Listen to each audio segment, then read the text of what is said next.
Guys, garawas muna tayo guys. Maglinis tayo ng motor para maging gwapo yung mga motor.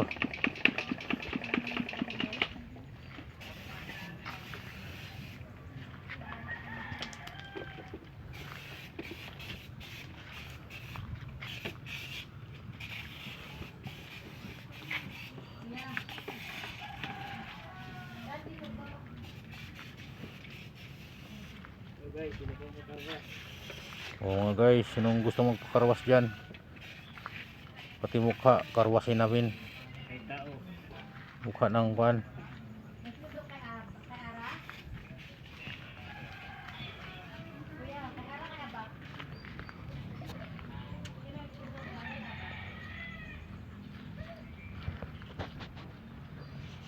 Sabi ko lang idol, kung isaksak ko na.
Ayos na, finish na.